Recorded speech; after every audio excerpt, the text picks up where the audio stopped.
السلام علیکم ورحمۃ اللہ وبرکاتہ۔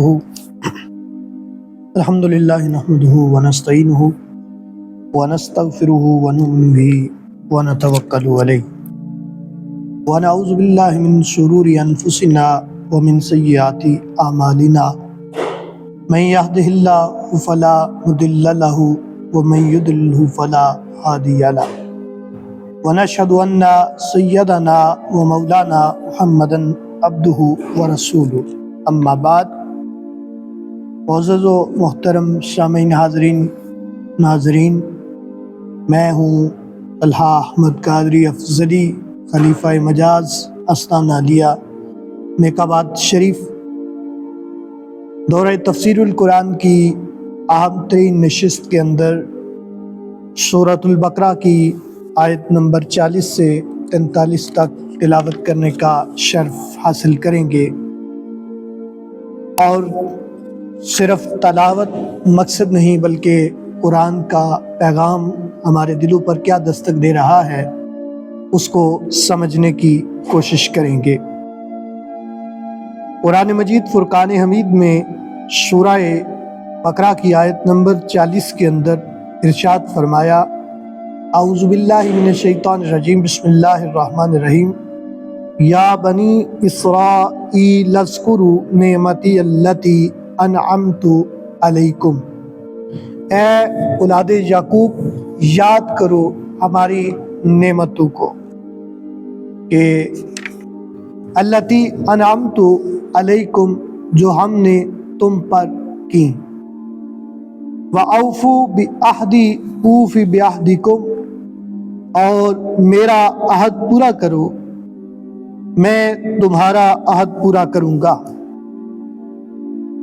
وَإِيَّیَّ فَارْہَبُونِ، اور مجھ ہی سے ڈرو اور مجھ ہی کا خوف رکھو اور مجھ ہی سے اپنی خشیت اپنی میرے سے ہی رکھو۔ اب یہاں پہ کچھ باتیں سمجھنے کی ہیں کہ اسرائیل کسے کہتے ہیں۔ یہ عبرانی زبان کا لفظ ہے، عبرانی زبان کا لفظ ہے اسرائیل۔ اسرائیل عربی زبان کے اندر جناب سیدنا یعقوب علیہ السلام کا اسم مبارک ہے، آپ کا نام مبارک ہے، اور عبرانی کے اندر اسرائیل کہتے ہیں عبداللہ، جس طرح کے وہ اللہ کا بندہ۔ تو وَمَا یا بنی اسرائیل اذکروا نعمتی التی، اے اولاد یعقوب میری نعمت کو یاد کرو، اور وہ نعمت کیا ہے؟ نعمت سے مراد ہزارہ انبیاء اکرام علیہ السلام کو اس نسل میں سے بھیجا جناب یعقوب علیہ السلام کی، تو فرمایا کہ اس نعمت کو یاد کرو۔ اگر باپ نبی ہے تو آگے بیٹا بھی نبی، بیٹے کے بعد پوتا بھی نبی، پوتے کے بعد پٹ پوتا بھی نبی، اور اسی طرح کئی سلسلے نبوت کے چلتے رہے۔ اور اس نعمت سے مراد انبیاء کرام علیہ السلام وہ بھی ہیں کہ جن کو اللہ تعالیٰ نے نبوت کا تاج بھی پہنایا، اور اس کے ساتھ ساتھ دنیاوی بادشاہت بھی اللہ تعالیٰ نے انہیں عطا کی، جیسا کہ حضرت سلیمان علیہ السلام روئے زمین کے جو بادشاہ ہوئے ہیں وہ بھی جناب سیدنا یعقوب علیہ السلام کی اولاد میں سے ہیں۔ تو اولیاء بنی اسرائیل کو عظیم الشان نعمتیں اللہ تعالیٰ نے یاد کرمائیں، فرمایا بنی اسرائیل اللہ تعالیٰ کی نعمت کو یاد کرو۔ اب ایک نعمت سے مراد کیا ہے؟ نعمت سے مراد تو ایک تو معنی یہ ہے کہ انبیاء کرام علیہ السلام، انبیاء کی ایک بڑی جماعت بنی اسرائیل کے اندر آئی اور بنی اسرائیل کی طرف انہیں مبعوث کیا گیا۔ اب ایک معنی اس کا یہ بھی ہے کہ اذکروا نعمتی التی انعمت علیکم، اللہ نے جو نعمت کی ہے، اللہ نے جو انعام کیا ہے، اس انعام کو یاد کرو۔ اب وہ انعام کیا کہ تمہیں اللہ رب العالمین نے فرعون جیسے ظالم و جابر سے نجات عطا فرمائی، تو یہ بھی اللہ تعالیٰ کی طرف سے نعمت ہے۔ اور یہ بھی اللہ تعالیٰ کی طرف سے نعمت تھی کہ تمہارے لیے آسمان سے پکا پکایا کھانا وہ بھی زمین پر اترا کرتا تھا، تو یہ بھی اللہ تعالیٰ کی ایک نعمت تھی۔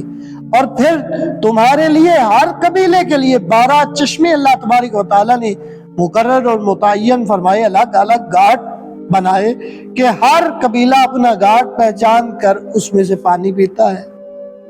تو یہ سب سے بڑی نعمت تم پر ہے۔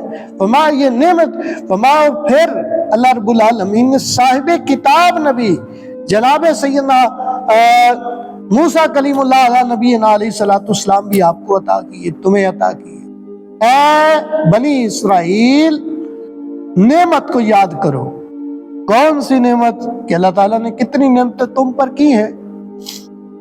تو فرمایا نعمتی اللتی انعمت علیکم وانی واوفوا بعہدی اوفی بعہدکم، جو میں نے تم پر انعام کیا اس نعمت کو یاد کرو۔ اس کے بعد فرمایا واوفوا بعہدی اوفی بعہدکم، فرمایا جو عہد میں نے تمہارے ساتھ کیا تھا، جو وعدہ تمہارے ساتھ کیا تھا، اس عہد کو پورا کرو، اس وعدے کو پورا کرو۔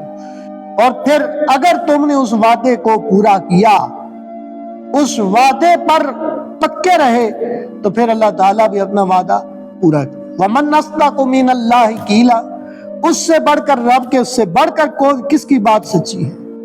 وَمَنْ أَصْدَقُ مِنَ اللَّهِ حَدِيثًا، اور رب سے بڑھ کر اس کی کس کی بات سچی ہے؟ کون سچی بات کر سکتا ہے؟ تو اب عہد سے مراد سمجھنا ہے کہ عہد سے کیا مراد ہے، کون سا وعدہ؟ نبی آخر الزمان حضور فخر عالم نور مجسم صلی اللہ تعالی علیہ وسلم پر ایمان لانا۔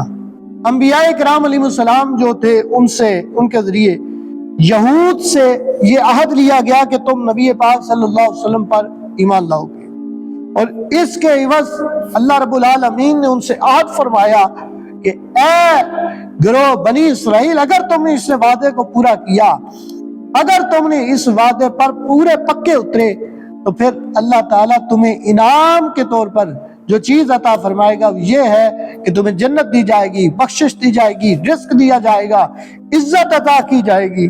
تو پھر جنت میں داخلے کا جو عہد ہے وہ میں بھی پورا کروں گا۔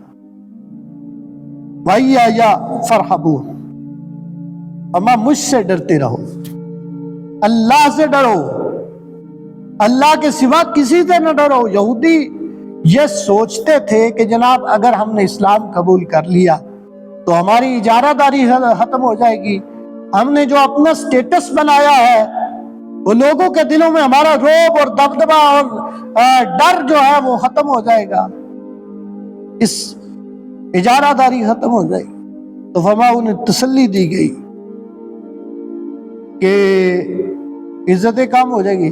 کہا تم مجھ سے ڈرو، تمہاری عزت میں کوئی فرق نہیں آئے گا۔ کیوں؟ عزت اور ذلت دینے والی ذات میری ہے، میں تمہیں عزت کے تاج پہناؤں گا۔ اگر تم نے میرا عہد پورا کیا تو میں تمہارا عہد پورا کروں گا، اور مجھ سے ڈرو۔ فرمایا وہ اقبال کا شعر ہے نا، اقبال کہتے ہیں یہ ایک سجدہ جسے تو گراں سمجھتا ہے، ہزار سجدوں سے دیتا ہے آدمی کو نجات۔ یہ سجدہ ایک ہے، آدمی کو نجات دے رہا ہے تمام سجدوں۔ ایک بندہ مخلوق سے ڈر رہا ہے لیکن خالق سے ڈرنے کا پتہ ہی نہیں ہے۔ آگے ارشاد فرمایا وَآمِنُوا بِمَا أَنزَلْتُ مُصَدِّقًا لِمَا مَعَكُمْ، اور تم ایمان لاؤ اس کلام پر جو میں نے نازل کیا، جو میری طرف سے تم پر نازل ہوا اس پر ایمان لاؤ۔ مُصَدِّقًا لِمَا مَعَكُمْ، جو تصدیق کرنے والا ہے اس کلام کی جو تمہارے پاس موجود ہے۔ وَآمِنُوا بِمَا أَنزَلْتُ، جو کچھ اتارا اس پر ایمان لاؤ۔ مطلب کیا کہ قرآن اور حدیث دونوں پر ایمان لانا ہے۔ قرآن وحی جلی ہے، تلاوت ہوتی ہے قرآن کی، لیکن حدیث پاک کی اس نماز کے اندر تلاوت تو نہیں ہوتی، وحی خفی ہے، لیکن ایمان لانے میں دونوں برابر ہیں۔ یہ نہیں ہوگا کہ قرآن پہ تو ایمان لایا جائے اور منکر حدیث بن جایا جائے، یا حدیث کو تو مان لیا جائے قرآن کو پس پشت ڈالا جائے۔ فرمایا جو کچھ بھی ہے قرآن اور حدیث ہیں ان دونوں پہ ایمان لاؤ۔